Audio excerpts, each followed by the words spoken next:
Protesters taking to the state capitol lawn again today to voice their opposition to the governor's stay-at-home order. A rally seemingly dampened literally by today's storms. Still, several turning out for this event. Political reporter Rick Albin is standing by live at his home with some perspective, but we want to start with News 8's Heather Walker. She's live on the Capitol grounds where those protesters have gathered. Heather? Yeah, you can see the crowds gathered behind me. There's about 100 people that have gathered right now. They're standing on the Capitol steps.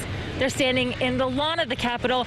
And every now and then we'll hear some cars that are driving around the Capitol honking in support of the protesters. Excuse me. We've also seen at least one counter-protester out here saying he wants to remind people that the majority of Michigan residents actually support the stay-at-home order. Although the people gathered here say they're ready to reopen. Take a listen.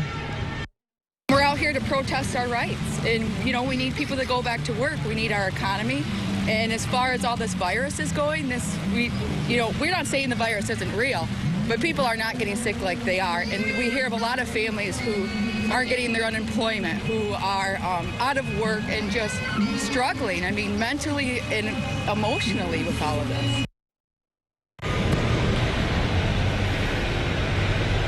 Yeah, it is very clear from speaking to people out here and from seeing people out here that they are not concerned with catching this virus. Majority of people are not wearing masks or staying 6 feet away from each other. We're going to have a full report of what happened today at the protest coming up tonight at 5 and 6. For now, reporting live at the state capitol, Heather Walker, News 8. Okay, thank you, Heather. Stay safe. Let's bring in political reporter Rick Albin now live from home. Rick?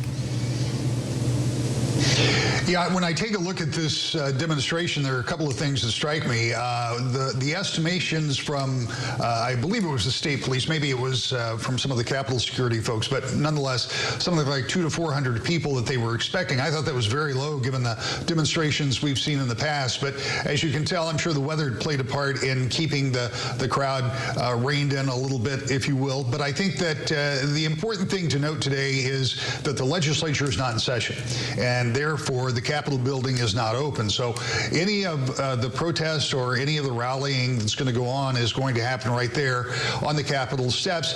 And the other thing I think is potentially playing into part of this is that we have seen some things open back up, manufacturing specifically, which will get into its next phase on Monday. We've seen construction workers go back to work. So some of this has been eased. This comes at a time when testing has been ramped up in the state, when the percentage of positive tests has dropped precipitously down to about 6.3% now.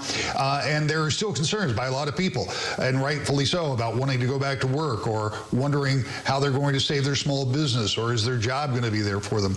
All of those things are still very much top of mind for people who are out there demonstrating today. And I suspect we could see more of these demonstrations, particularly as we move further and further into the summer season.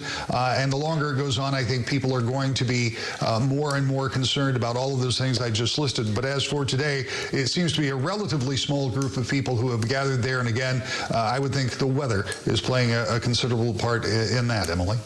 All right, Rick Albin, political reporter Rick Albin reporting from home for us this noon. Thank you, Rick.